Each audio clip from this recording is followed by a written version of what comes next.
Peace, family. Thank you so much for tuning in to another edition of Karen's World. As you all can see, we have an amazing guest with us today, the beautiful Lisa Burroughs. Hi, Lisa. Hello. I am so happy that you have finally come on the platform so the world can see how beautiful you are and to see what you are bringing to this experience, right? So I want you to tell our viewers a little bit about yourself. Okay. Hi, viewers. What's up? My name is Lisa Burroughs, and I am originally from Quincy, Florida, North Florida. So I'm the country girl, right? So, and of course, I've lived in a few other states in the U.S. And my last state being Alabama and Birmingham, where I had my last job. My professional background is human resources. And so after years and years of being in the States, well, really all my life, I decided to take a leap of faith and move to the motherland. Wow. And you know, it's amazing. I get excited, especially when I see women, traveling, and some of us travel alone, some of us are traveling with families. It's amazing to see how we are migrating to the motherland. And so what was the response when you made the decision to migrate to Africa? Of course, people will use terms like, you're so brave. And I didn't understand, why it was bravery. But, and I looked at it more like, I've taken off and moved to different states where I've never been before. So I felt like this was similar to that. And I realized there was going to be that cultural component that would be different, and it is. It is. Okay. Yes. And so, Lisa, tell us, what was life like for you in the U.S.? Just to give people a view or a peek into what was life like for you in the U.S. and just really trying to understand why you made this move, because a lot of people think you're running from something, or right. So what was life like for you? Because I know you have a background in HR. Yes. To be honest, I was, I wouldn't say necessarily living my best life, but because I was working a lot of hours, basically had a routine around my job mostly, like I think most Americans do. But in spite of all the things that were going on, the pandemic, Black Lives Matter, and they do. And of course, a whole lot of politics shenanigans going on. Yeah. So with all of that, none of those were my reason for moving to the continent. Wow. So everything that was going on, Black Lives Matter or racial injustices, the pandemic, all these things that were happening in America, that was not your reason for moving to Africa. Okay. It wasn't. All right. My reason for coming to the continent was more of just a connection, needing that connection to Africa. All my life, any little thing, whether it was cultural, fashion, anything I can, grab onto, that it was some representation of Africa, whether it was a piece of jewelry or clothing. I wanted to connect to Africa. And so 7 years ago, I was finally able to come and visit the continent. And I actually visited Dar es Salaam, Tanzania. Okay. And yeah. So let me ask you about that, because you said to come back, you wanted the connection, right? Yes. And so where does that connection come from? Like, was it because you were taught as a young child that we come from Africa? Like, what was it? I've always known that, like you said, I think, that's something, and I don't even remember like a conversation. Yeah, right. That we had, but we all knew our story. Yeah. In spite of the fact that it wasn't taught, accurately in the schools, but we learned and we knew where we come from. Mm-hmm. Being here in Kenya, one of the fascinating things that I think is the fact that there are so many tribes here. Yeah. And everyone's so proud of their tribes. Yeah. And it even made me feel more like a reminder. It was a reminder to me that I have no idea. And I think that's where our labeling, our ethnicity labeling came from, in terms of we're just known as African Americans, not Nigerian American, Kenyan right. American, because we didn't know. And so since my being here, I did reach out to African ancestry. Okay. Oh, I want to talk about that a little bit more. We're gonna get into that in a minute. Yeah. But okay, so you're born in America, young child. It's a connection. I think it's very interesting that no one teaches us that America is not our home. Like you just know it. Yeah. Like it's an internal feeling, and so. And I say that all the time. So here you are as a young child, Africa is your home. You just know it energetically, spiritually, that Africa is home. And so, and I always tell people, and I don't know if people really understand it, like you're born into a society where it is not home for you. Right. And you said, you don't even remember having a conversation. You just knew, right? Right. And so here it is. You made the decision to visit Africa, and you're in Dar es Salaam. Can you remember the feeling, what you felt when you stepped off that plane? It was just a sigh of relief. It was, I've made it. Oh, I've made it. I've made it. Because each time I think we enter here, we're entering on behalf of our ancestors. Yes. And that's the true connection that I have here. And it's a beautiful thing. I tell people all the time that if you have the opportunity to come, whether it's a visit or a move or what have you. But it's a feeling that you can't explain, and no one can understand it unless you've been here. Absolutely. We can talk about Africa all day long. Yeah. We can watch videos about Africa all day long. But it's just take on a whole different meaning when you actually step on the continent for yourself, right? Yes. So what was your experience like for your visit? Like, how long were you in Dar es Salaam? I was only there for a couple of weeks at that time, but I also took a bus here to Nairobi. Did you? Yeah. Okay. That was part of it, because I knew I wasn't too far from Kenya, so I wanted to try to get that in, and I intentionally rode the bus.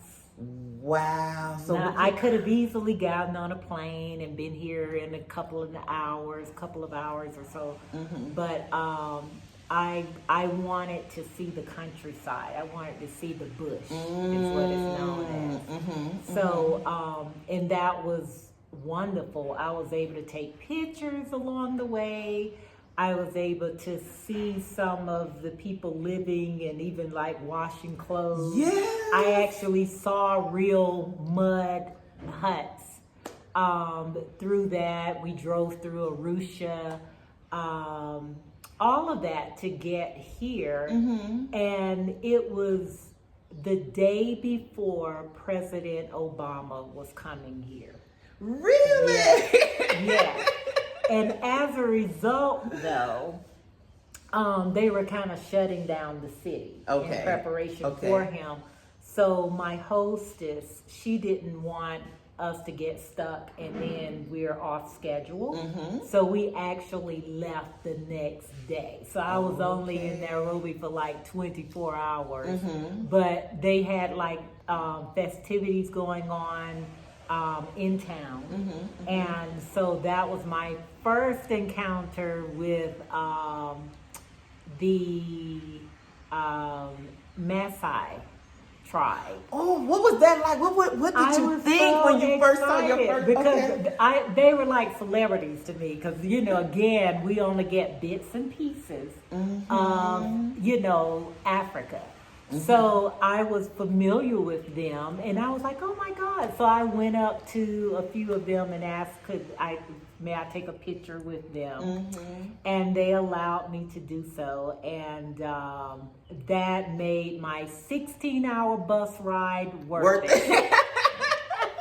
So it was a 16-hour ride from Tanzania to on that bus, because we made several stops. And may I share this quick little funny story? So we were on the bus, and then the bus stops after hours and hours, maybe halfway, I don't know, 8 hours or so. And they were like, short stop, like that. And I was like, short stop, what? And then I didn't know, but everybody was getting up off the bus. So I'm like one of the last ones, and I'm still trying to unbuckle, because I'm like, what is this short stop? So then, everybody's getting off the bus. I'm rushing off the bus, and then I get off and stop. And I'm like, where are we?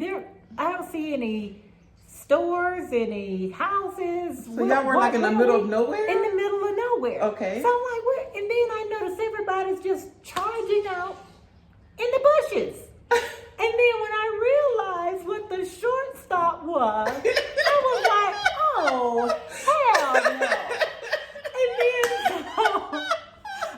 I had to think about it for a second, and I was like, you know what? When in Africa, you do what the Africans do. So did you take advantage of the short stop? Yes, I did. Because I was like, I have no idea if this is going to be the only one. And I'm like, So you were short stopping it too? Short stopping it too, yes. I felt like I was being initiated into the continent. To African culture, right? Yes, absolutely. And I don't think people realize, especially when we first come, like even the Maasai, like when we see them, they're celebrities to us. Yes. So it's like, they look at the West, and as the West being so amazing, but they don't realize it when we come here, especially African Americans, and I tell people all the time now, we're a little different than Mzungus. Yes. We are not, there's two Americas, and you don't understand that there's two Americas, right? And so we do have some things that are, in common, because we're American, but we're African. Yeah, we're African American, so we're not quite the same American as a Mzungu. Yeah. And I'm going to keep it real with you guys. That's not this last time that I've had to do that in Africa, okay? I'm just keeping it real. We shared a glamorous life with you guys, but I'm going to give you guys some insight. So here you are. You had a life in America. Dr.Lisa, right? Yes. Top executive, right? Of a in HR, right? An executive, and you at the short stop in the bushes. Whatever. Do what you have to do. That suit was out the window. I did learn that from my African American culture in terms of you know how to improvise. Do what you have to do. That's right. Do what you have to do. That's right. So you're in Dar es Salaam. So when you left and you got back to the States, right? What was it like? What were your thoughts after taking such an amazing trip? What did it do for you? You know, did it complete that connection? It did, but it also made me long for more. It's a feeling and experience that you'll never, ever forget in your life. And it humbles you to a certain extent because, yes, you know, Africa is more than just the mud huts. You have, you know, I'm actually looking out, you know, of this beautiful window view right now that she has. And you're seeing all these beautiful, you know, city buildings. But yet, you know, you have your slum areas as well. Which is just like the U.S. You have exactly. you have poverty in the U.S.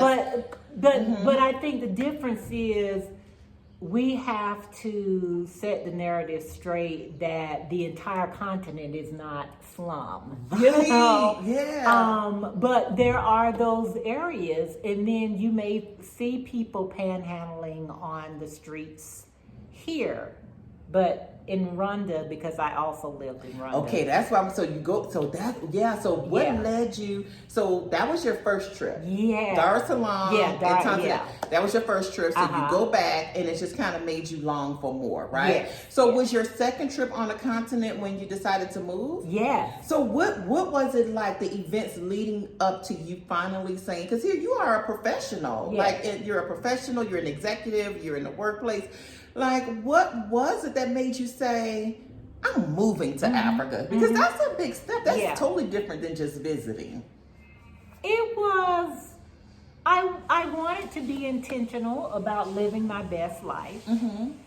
And I felt like I was just existing in the States.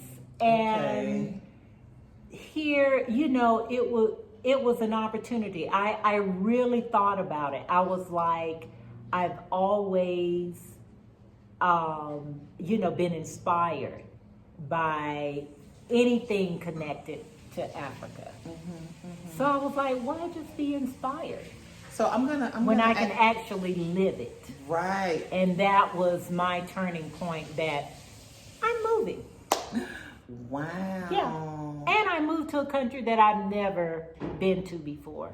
Oh, you did what I did. I didn't realize you did that. Yeah, I've never been to Rwanda. So you packed up your bags and you moved to, how we say, Rwanda. Yeah. Rwanda. Y'all, what'd you say? Rwanda. Okay. So you pack up your bags, you moved to Rwanda, and you hadn't even visited first. Never. Oh my First God. time. I did that with Kenya. Oh, wow. Yes, I had never visited. I had never visited Kenya. Oh, wow. And I packed up my bags and I moved. So I'm gonna pose this to you how some of the Africans have posed to me. You know, it's like, well, you have money in the U.S.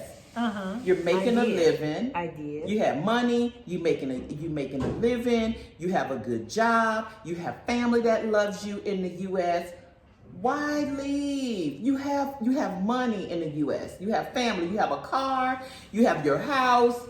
You have access in the U.S. Yeah. Why would you leave all of that behind and move to Africa? Because there was still a piece of me that was longing for Africa, and nothing was going to satisfy that. And while I did have a very comfortable life, I owned a home, my car. I sold my house, sold my car, gave away all my furniture in my house, my entire house, resigned from my job, and I moved. Because one of the things too is, you know, at my age, people are starting to, you know, really like they're on the tail end of retiring. and and they feel like they can't live until they retire. Yes. Well, sometimes that retirement leads to permanent retirement. Like transition, like you're done. Because I know people like done. Yes. So my thing about that was I wanted to live now. Yes. I was tired of just existing, having a routine. Yes, I had a house that I was going to by myself. And I was like, it has to be more than just this, just a routine, going to a job and waiting on retirement. Yeah. And so, to be honest, I've been kind of living like a semi-retired life here. But, and I feel very fortunate that I was able to do that.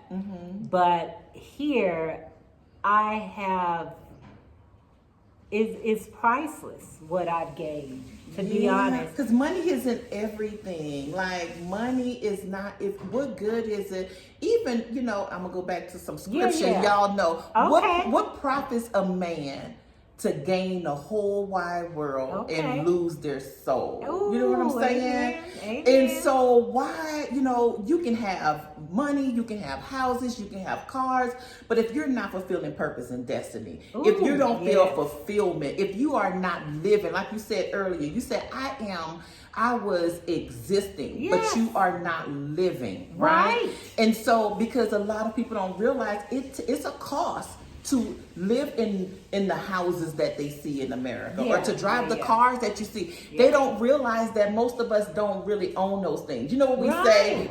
Some of us do, but there's quite a few of us don't, because we live AKA I had a mortgage that I was paying for every month. So clear that up. Yes. So when you say I owned my house, that's just the language that we use in the West. We use that language in America. Because you're paying towards owning it. Yeah. So it's really almost like a high class rent. Yeah, it is.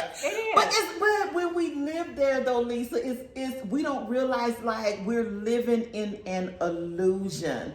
Because you really don't own when you don't own your homes. If you are paying a mortgage, I'm glad you brought that up. Yes, because if you're paying a mortgage, you do not own your home. The bank owns your home. You have the potential to own your home in 30 years or 15 years. Your home is really an investment. Now you can get some equity in it and sell it and make some money off of it. That's fine if you're investing. But to say, I own my home, and you have a mortgage, you do not own your home. Okay? Yes. And I'll take it a little further. All right? If you are paying taxes, which most of us have to still pay taxes, even after you pay off the bank. You still have to pay taxes. So if you are still paying taxes, technically you're not really free. Like you're still owing money, right? But and then you won't technically own your land. And let's bring it home. So when I sold the house, most of that money is going back to the bank. And then you may have the equity she's talking about. You may have been able to sell it for a little bit more than what you purchased it for. And so you have a few dollars left over at the end. So that's it. So I didn't have all these hundreds of thousands of dollars that's went to my bank account as a result of selling the home. So I'm glad we brought that out, because and then unlike here in Kenya, I'll say in Africa, most people own their home. And they look at the West and they think that it's the same concept. And I'm thinking they're rich. They like to assume that we're they rich. have that myth that if you came from America, you're rich. They're rich, because there's no way most of us will be able to pay cash for a house. They do that here. I say it all the time. Yes. And I think what continental Africans do, they look at the West and they see us living in homes and all that stuff. So they're looking at it from the lenses of their society. Yes. So for them, if they're living in these houses, I mean, now they're starting to get loans and stuff like that, but the loans are still not that long, maybe a year. Or, you know, you may get it up to, I think 10 years. That is something new here that they're starting to do. But anyway. The interest is crazy high. Yeah. So they probably continue to just pay cash. Right. But they're disciplined like that to save. To save. Do that. Or they buy the house, build even like maybe one room is finished and they'll go ahead and move in while they're completing the other parts of the house and that type of thing. A little bit at small Kidogo. That's how they do it. Kidogo. And so when they look at us, they're thinking we own these homes. Even the Mzungus don't own their homes, right? And so they look at America. It's like, okay, they have a lot of money. They own these homes. No, Americans live off of credit, mortgages, and Americans are in a lot of debt. So what you are doing is you are working to pay your debt.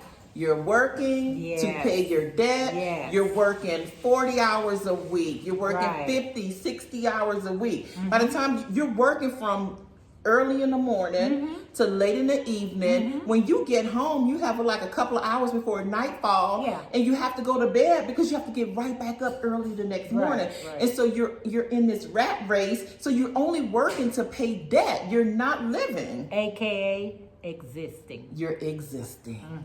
But Africa. Ooh, Africa. So when you came to Rwanda.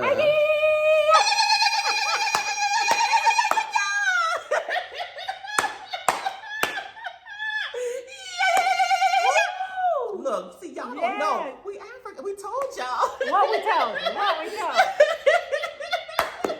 you? You better say it, my sister. Yeah.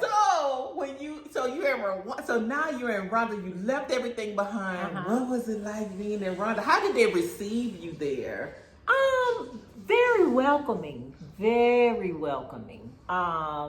It was, and even when I was at the airport, you know, one of the officers, he said, "You're not Rwandan."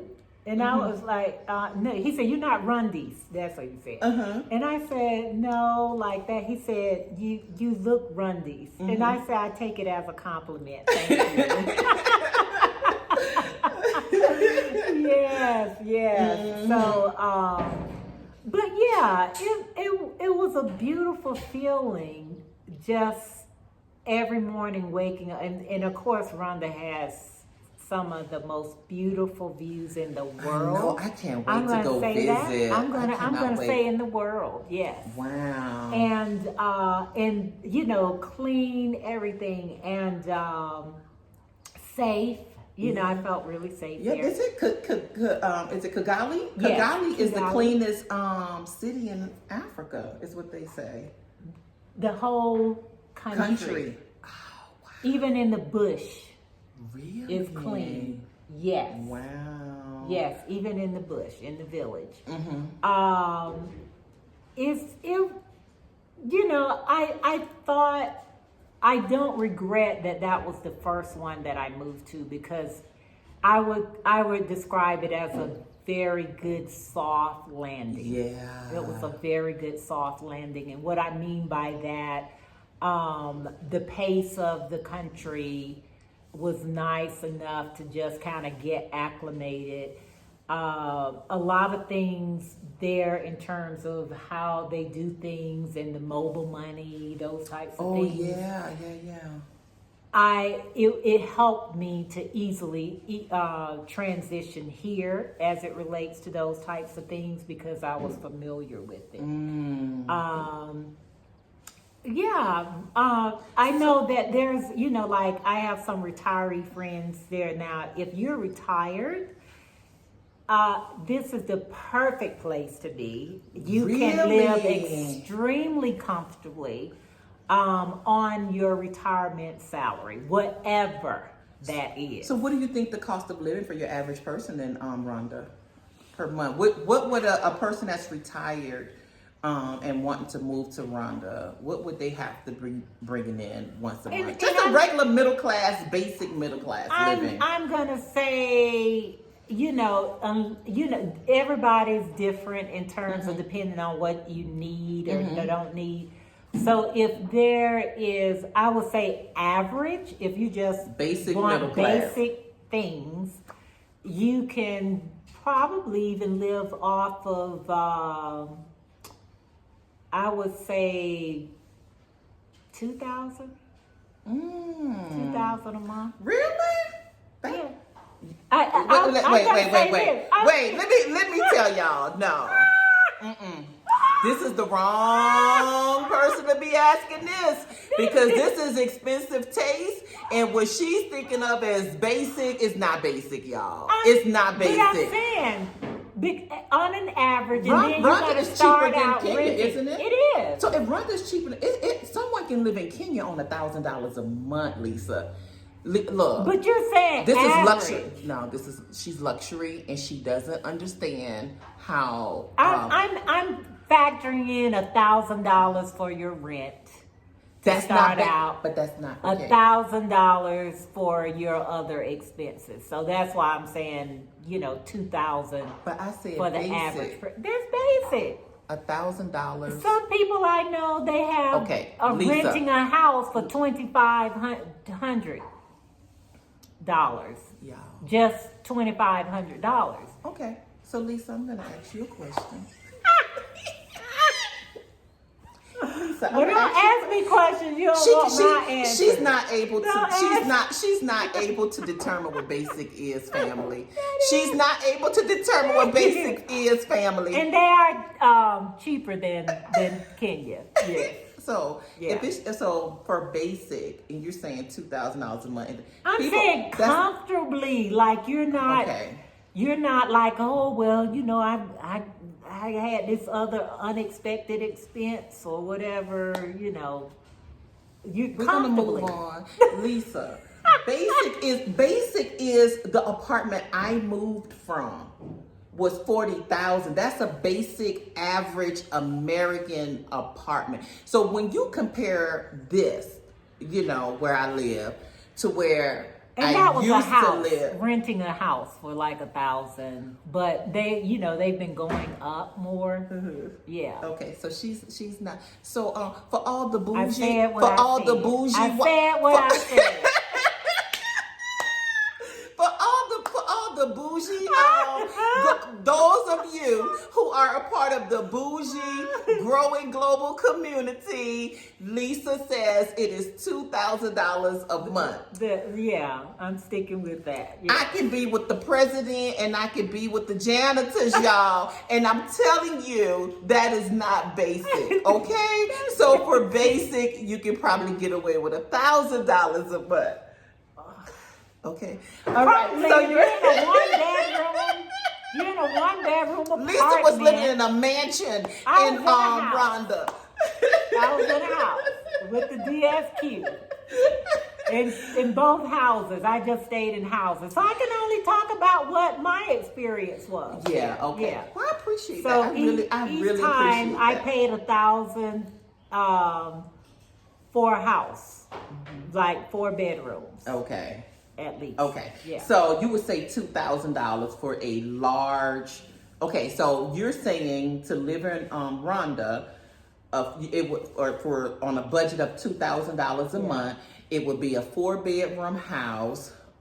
Your house help, your gardener, your was the gardener and the driver the same person? I was my own driver because I purchased She had a car. So that included everything, and then most of that was, for the 4-bedroom house. Okay. And I would say some things that I don't hear people talking about more is in terms of domestic help and what that looks like. Because of course in America, that's we consider that a luxury and we can't afford it. in America. Because your average American, we do everything ourselves. Right. That's a part of the existing and not living. Right. And then most of the time we feel like that's a luxury to have. It's not a necessity. Here we feel like it's a necessity. It's a necessity. Well, it was a necessity for me in America. Okay. Yeah, it was a necessity. I didn't utilize it, but I needed it. Okay. Yeah. Okay. Ask my daughters who said, we're not your slaves.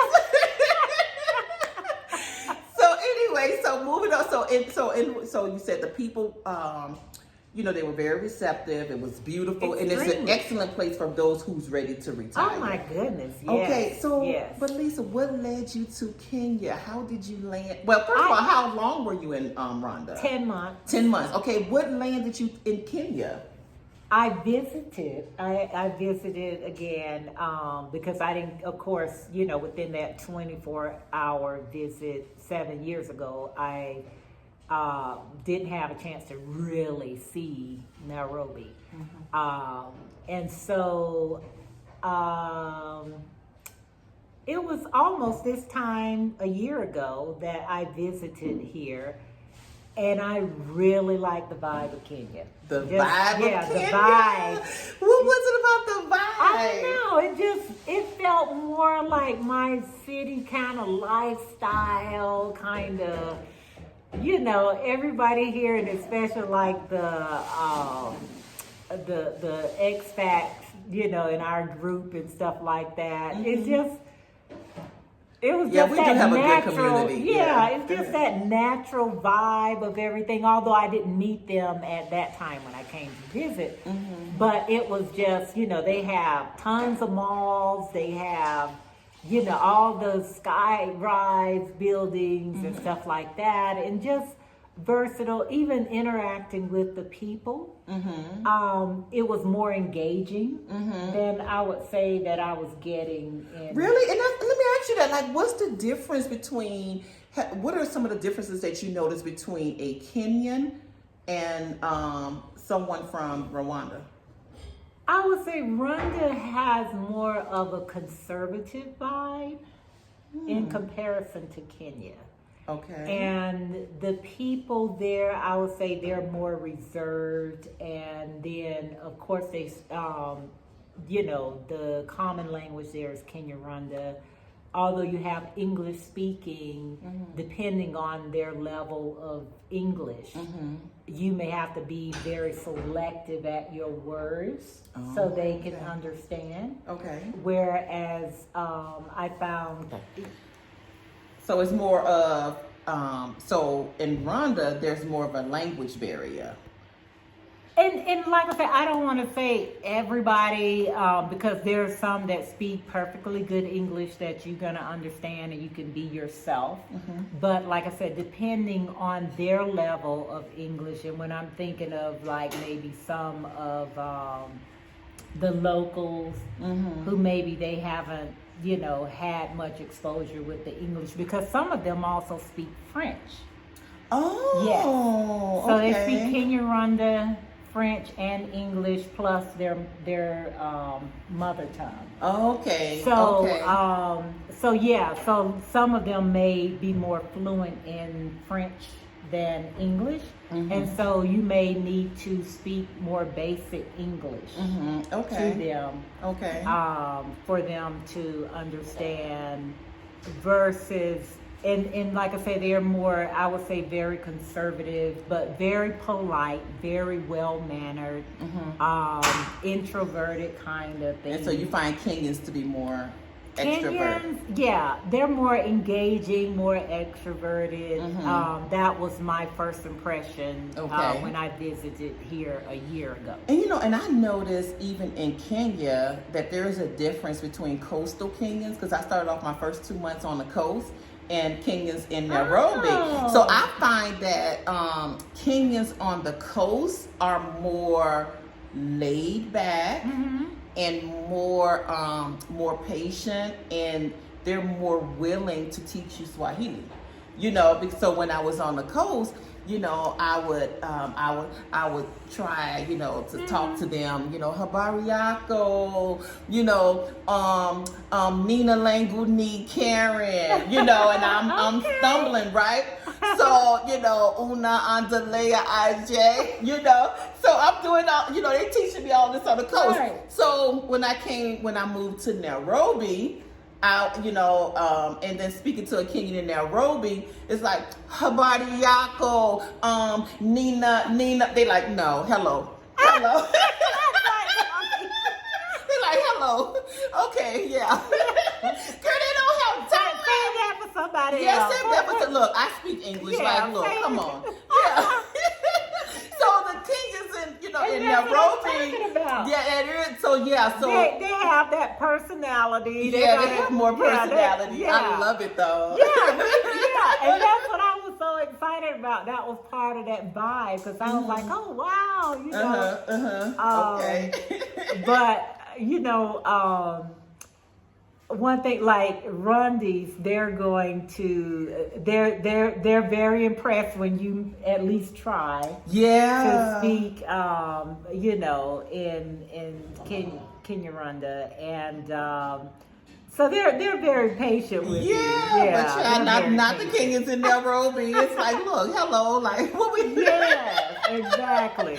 Okay, so you're in Nairobi and so you have you're loving life here. Yes. Is what I'm assuming. Still, how do you feel about being here? And I told you guys I'm going to keep it real with you. The vibe is still great. I love the city itself. I just love the city itself. And however, in the business community, as far as trying to register my business, that has been very challenging for me.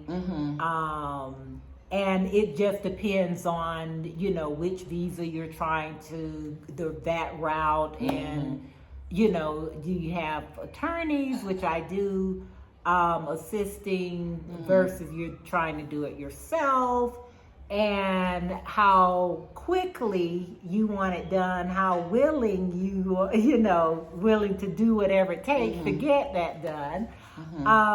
So you went through this process in Rwanda also, right? Oh my God. So what was the difference then getting your business registered and getting it going, Okay, let's talk about that process. Yeah. So in Rwanda, my business is registered. That's the home base for my business, which is the Burroughs Group. The Burroughs Group, yeah. And HR consultancy. And so Rwanda, you can go online and fill out your application for registering your business, or you can go in. I went in because I had some questions, but I would say I finished it's just whenever I finished it online, my application. If I, stopped and got to one question that I had, I would just go up to the lady, ask her, she answered it, finished it up. And within a few hours, they actually say within 6 hours, you're approved, you're in business. Just that simple. 6 hours? 6 hours. You don't need an attorney.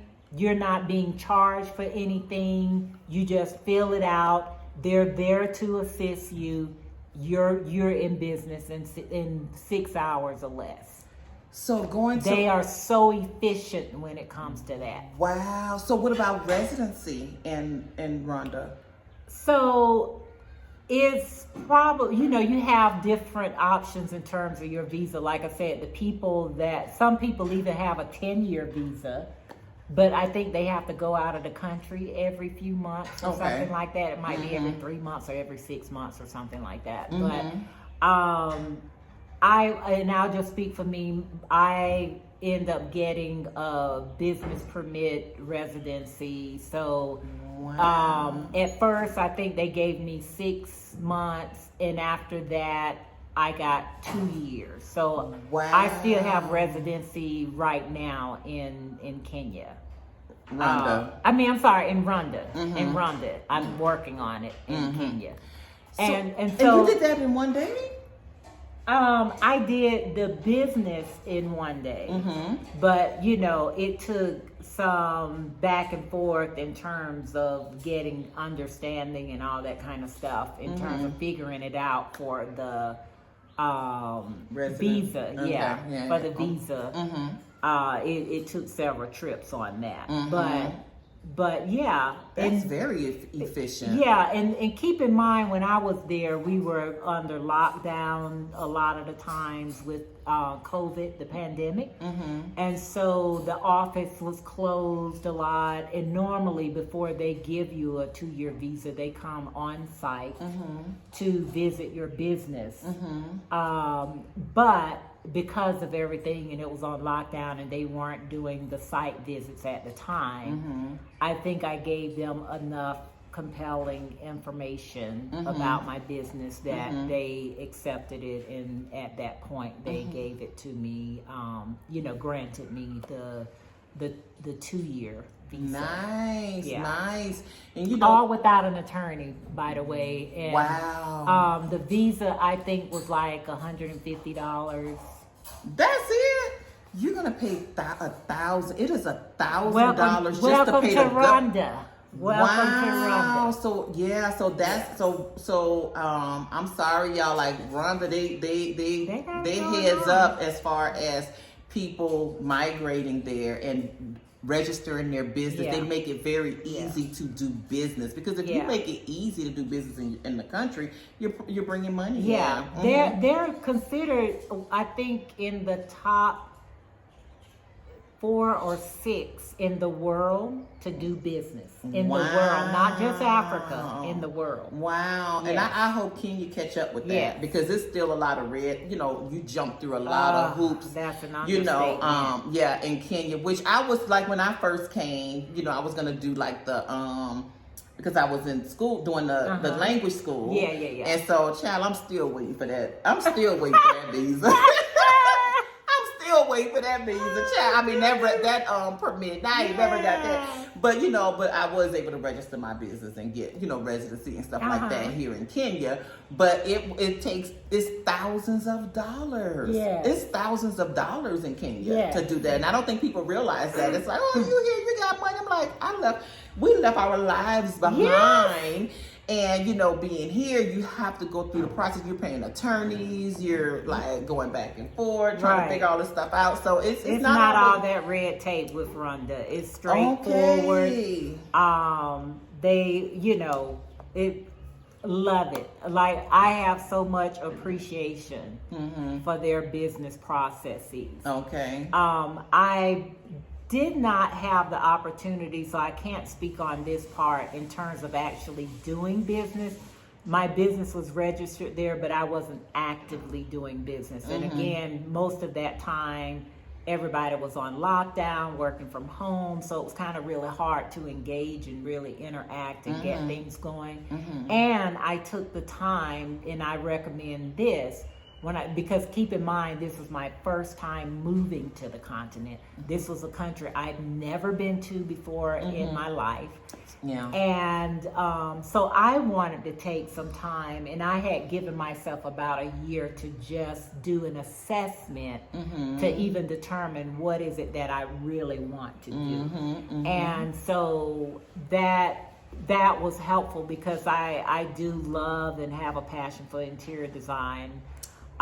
She is so good. You're very good at interior design, by the way. Yeah, but go ahead. And so, I was doing, I did a prototype bed there, and I was just exploring that. But then it was realizing the reality of needing the heavy woodwork equipment and workshop and all that stuff, with the capital that's needed, and having to import a lot of that.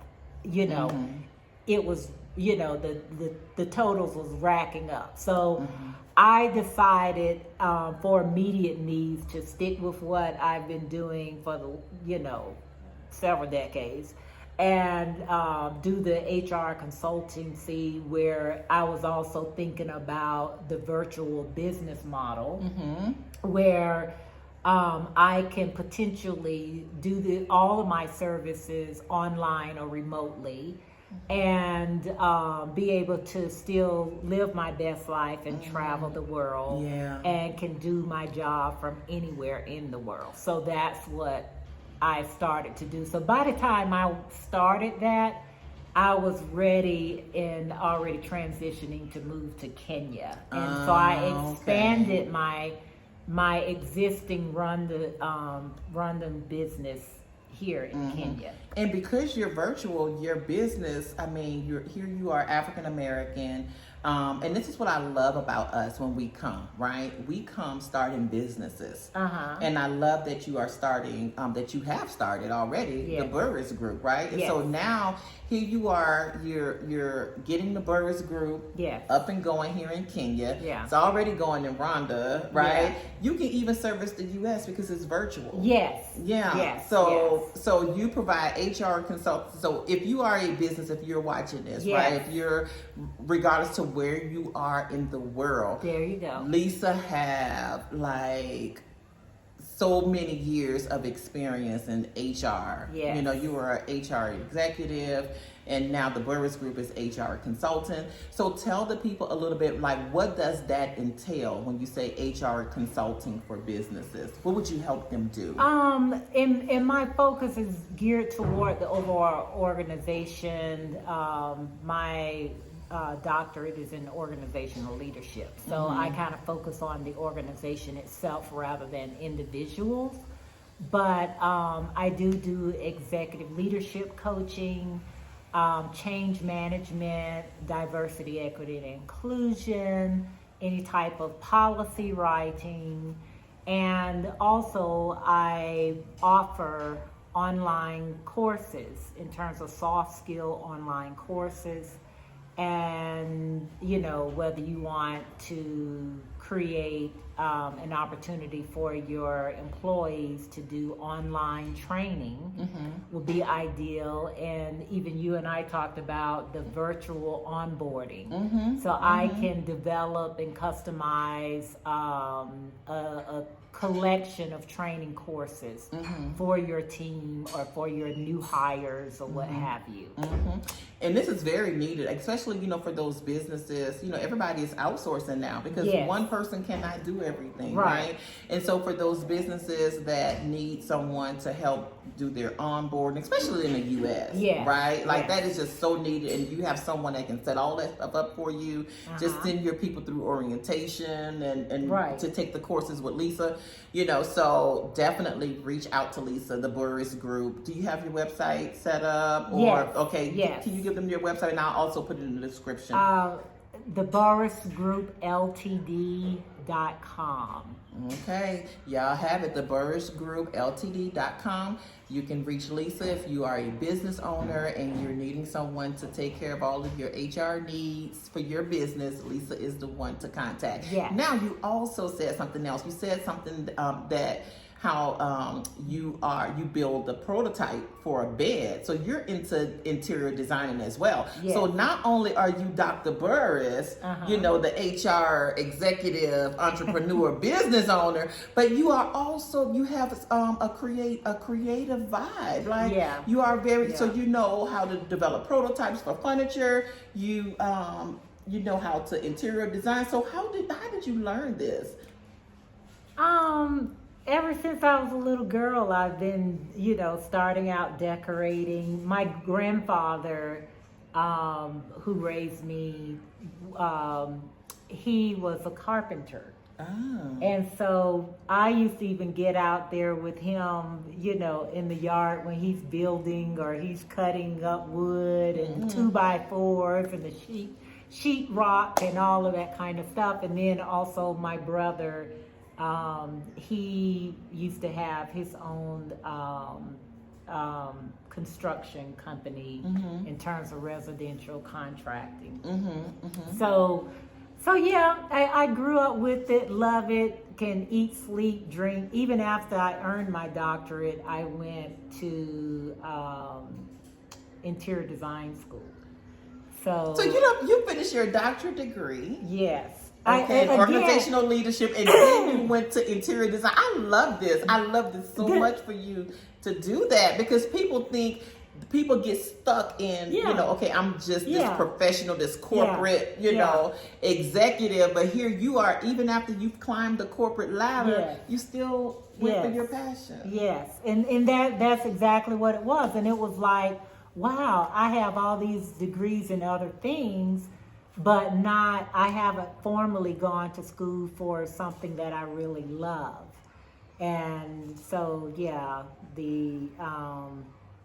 the Atlanta Institute of Art Institute. So you went to the Atlanta Art Institute. Yeah. And what do you get? Do you get like a certificate? The Art Institute of Atlanta. It was, I did not finish because it was so intense and I was working. Okay. I did go for 2 years. Oh, that's a lot. Yeah, I did. And it was for a Bachelor's of Fine Art. Wow. Yeah. So you went for 2 years to the Atlanta Art Institute, plus the experience you had from your grandfather. And I've seen your work. Yeah. I've seen your work. And so listen, I know you're not technically promoting, but if y'all have an Airbnb or if y'all have something and you need Lisa to come and help you to design, if you have a home, if you are someone or if you're building new constructions, if y'all building a new apartment complex and you need someone to come in to do your model, right? Your model apartment. Lisa's the one that can do it, because she's going to be operating on y'all's budget, okay? So, that's right. But Lisa's also the one that could do it, right? Yeah. So I am so happy. So what could you tell, even some African Americans, right? Our people are watching this video. What is it that you can tell them to give them a little bit more courage to make the move? They may feel like they want to move to Africa, but they're afraid. Especially women, men and women, really of a particular age. What could you say to them? You're never too old to continue. Are you breathing? Then keep living. Yes. Keep living. Yes. Or start living. How about that one? Start living. And it's no different than if you were, if you live in Florida, that's my home state. If you live in Florida and you want to move over to Georgia, or you live up north and you want to move to the south to Miami, or Miami to Tallahassee, make the move. Make the move. Make the move. You can, I'm telling you, it's very peaceful. One of the things that people tell me, when I talk to them and we're doing FaceTime or something, they say, you look so peaceful. Yeah. You look so peaceful. And it is. And don't get me wrong, like I said, there are some challenging things that you may go through in terms of your cultural adjustment here, because we just naturally going to compare to what we're used to doing and the way we used to do things, and the turnaround time and stuff like that. You better sit back and relax and wait until they decide they're gonna get to what you were trying to get. So it's those types of things. It's an adjustment. Yeah, and when we're like, oh, well, in America we used to do it. You're not in America, you're in Africa. One of the things someone told me, and it stuck with me, was, Lisa, you need to learn how to be an African in Africa. Oh, I like that. In Africa. And that resonated with me so much and made so true. I'm still, getting acclimated. Yes. Because, and I don't think we realize that, because we're so isolated. In a sense, you're isolated in America. All of us, whether you're white, black, whatever. If you're American, you're kind of like isolated from the rest of the world in a sense. Because we feel like America is the most powerful, the best country in the world. Everybody want to come to our country, right? And so because we feel like that, we're cut off, which is a huge disservice, But anyway, but when you step out of that environment, that's the only thing you have to compare it to. And so coming to Africa, it is a huge adjustment, especially in the service industry, especially of how we communicate. Like when we want certain things done, we're expecting, we just want it done. But we don't realize that we can't assume. I think we make a lot of assumptions, when we come, and it's like, well, I didn't think I had to say that. I thought that was just, but you're in a different culture. So you do some things you do have to say and be specific, especially in the service industry. I remember one time I ordered a Long Island, they asked me what I wanted to drink, and I said Long Island iced tea. And they bought me a Long Island and a separate iced tea. I have another one for you. I was with a friend and we were ordering, and my friend ordered a cheeseburger. They brought him some cheese in the bun. There was no meat. That was in Rwanda. Okay. Oh, was it here? No, it was here. Here. That was yeah. So a cheeseburger is cheese in the bun. Yes. Right. Yes, it was here. And it's not, and we're not downing. It's not that, y'all. We're laughing because it's funny because of how we assume. Literal. Yeah. It's very literal, and I noticed, and I love this about continental Africans. Like we are, and by nature as African people, we're very practical. Right. And so some of the things that they do, like it is like, it's duh, cool. Yeah, it makes sense. It makes sense. And I was just talking to someone about this, because for another example is like when we're talking, if you tell them you want some chips, with your burger or something like that, that means you want what we call French fries. But if you want potato chips, what we're used to, you need to say crisp. Right. That's what they call them here. Right. So it's little adjustments like that, because we make assumptions that everybody's gonna know what we're talking about. It's like, no, like here is this. Yes. So we have to learn how it's done here. And I noticed but some of the terminology that's used here, it just makes so much sense. It does. Like football, for instance. Yeah. It makes sense to call soccer football. Yeah. It's football. Why do Americans call our football? Yeah. Like it doesn't make sense. But when they say football and soccer, it is football, so that makes more sense. Yeah. And when you're standing in line, they'll tell you stand in queue. Right. It's like you're in the queue, right? And so we'll say stand in line. So it's a lot of little things like that I think makes more sense here. The way that things are done. But so that's what we have to get used to. We have to, and I love how you said that. You have to learn to be African in Africa. Yeah. And so, but now there's some things, look, they get mad at me sometimes, but I don't care, because there's some things we're not going to change. Like, I'm not going to change my personality. I'm not going to change how I speak. You know what I'm saying? I'm not going to change being assertive. Yeah. Because even as a mental health professional, I think it's very unhealthy for people to suppress what they really feel. Exactly. And so when you don't speak what you really feel, those emotions are not going anywhere. They're building up inside of you, and you're gonna blow. And it shows up in depression, anger, suicide, because you've suppressed so many of your feelings. So I'm not ever going to be a person that's gonna just suppress. I'm gonna always be assertive and just speak out. So I don't care where I am in the world. I could be in Rwanda, Kenya, America, UK, Germany. Well, it doesn't matter. That's part of living your best life. Yeah, some stuff I'm not going to change. Freedom.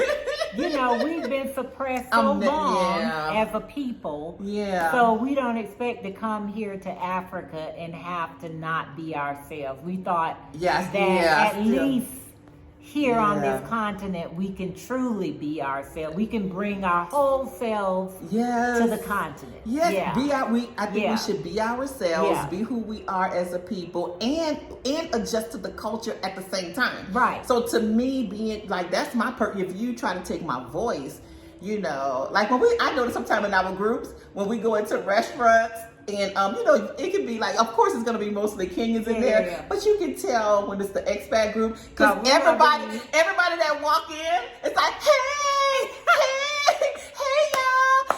y'all, we there.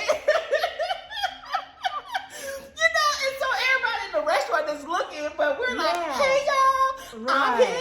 And everybody at the table starts saying, hey, you know, so, you know, even how we greet each other sometimes, you know, and so things like that, I'm never going to change. So anyway, so this has been amazing. Thank you so much, Lisa, for coming on Karen's World. So you're going to have to come back because I do want to just, you know, so we can just have discussions. I'm going to invite some more women so we can just have some round table discussions about a variety of topics, right? That'd be great. All right, so I would love for you to come back, y'all. Don't forget to check out the Burroughs group. And then also, if you need Lisa for some of your interior designs, I would love to see you build a team here in Kenya. Yeah. I think it's going to come. If I can find the right fundis. And the right fundis, because I've seen you in action and I've seen you teach fundis here, you know, on the individual level. So anyway, y'all, thank y'all so much for tuning in. Please like and subscribe. Don't forget to check out the Burroughs group. I'm trying to get her on YouTube. She's going to be on YouTube. She's going to get here. She's going to get here. Send me some love and messages to motivate me. Yes, send Lisa some love, y'all, so she can come on out here on YouTube as well, because she have a whole different perspective with her experience, right? So anyway, love y'all. Thank y'all for tuning in. Bye.